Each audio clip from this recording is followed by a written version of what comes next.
I'd like to make a comment tonight on Paul Krugman's article from August 11th, Monday, August 11th, called Phosphorus and Freedom, in which Mr. Krugman goes into the fact that there's a feeling now that younger people are becoming more libertarian, and he was indicating that really that's not quite so.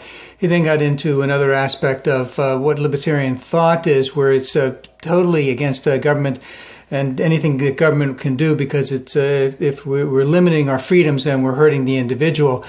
And Mr. Krugman went into a point about how there were some problems on Lake Erie because too much phosphorus had been flowing into Lake Erie, and the water became unsafe. It became unsafe to drink. And a famous libertarian named Eric Erickson, or whatever his name is, Erickson of Red State, railed against phosphorus a couple of years ago about government intrusion on things. I think Mr. Krugman's article is very compelling in the sense that we need government. We need government because there are many things that are going on that need to be monitored, that need to be watched. There needs to be an ultimate authority to make sure that things are moving smoothly. In the case of the phosphorus, there had been a ban on phosphorus in dishwasher detergent, etc. But the farming in the nearby areas had not been affected, and of course the runoff of that had gone into Lake Erie, and it caused all these problems. So that was something that needs to be addressed. There are reasons that government exists.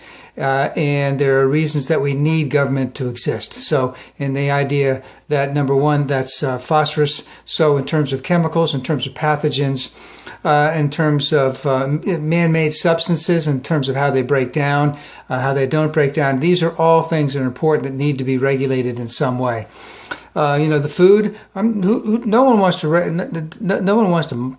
to tell anyone what to eat or how to cook their food, but how food is processed, how cleanly food is processed, and how it is kept from getting different types of pathogens in them is very important. It needs to be monitored.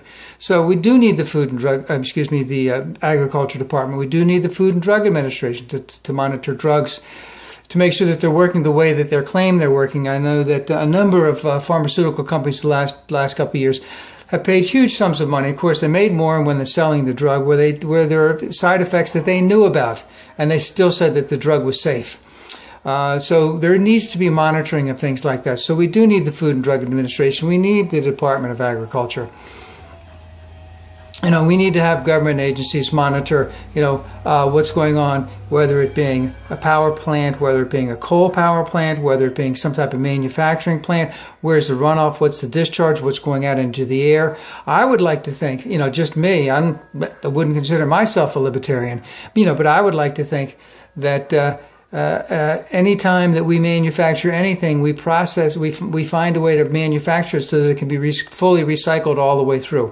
There should be nothing that we need to throw in the trash anymore, nothing that needs to go to the dumpster anymore. But we should make it so that we can use these things and recycle these things. That good empowerment of us as a people, and it preserves a lot of things that we need to preserve.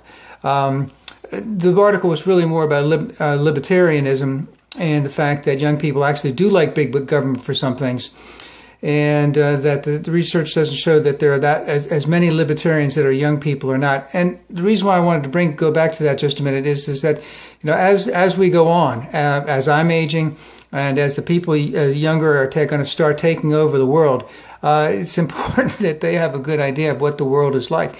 And it is in a world where the government wants to control things. It's a world where the government needs to monitor to make things are safe, that things are clean, that there is clean air, that there is clean water, that there is clean ground, there's no groundswell. That if they're fracking, they're not disrupting water lines not water lines, but water sources in the ground. All of these things need to be monitored to make sure that we are good stewards of the earth. And I think Mr. Krugman made a very good take about that libertarians, just don't want to have any government at all. And that's really not the way it should be. That, especially going forward with all of the things going on, especially in terms of clean water, clean air, and the ground, all the things that we manufacture, all the things that we use, and those all need to be monitored.